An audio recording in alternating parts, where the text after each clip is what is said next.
अपने यूट्यूब पे स्वागत करते हैं विद्या गोरखपुर। देखिए हम लोग एक शान के बहुत सुंदर छोटी सा चुटकुला कजरी गीत लेकर आए हैं। बहुत सुंदर है। अगर अच्छा पड़ी तो लाइक करिए, कमेंट करिए, ज़्यादा से ज़्यादा शेयर करिए।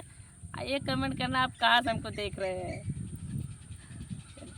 अपने निदिया के करीना दवाई पिया के तुए जगाई पिया ना। अपने निदिया के करीना दवाई पिया के तुए जगाई पिया ना।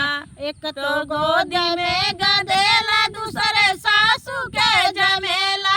एक तो गोदी में गदेला दूसरे सासू के जमेला। तीसरे रोजे रोजे के तुए जगाई पिया तेरा दवाई पिया ना।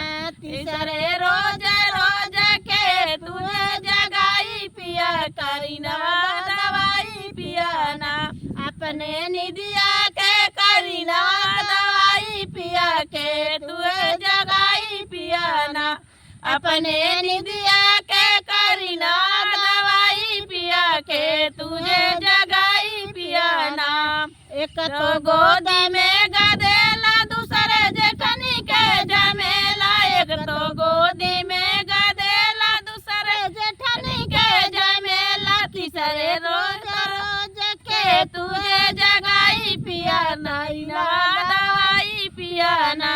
तीसरे रोज रोज के तुझे जगाई पिया कैला दवाई पिया ना।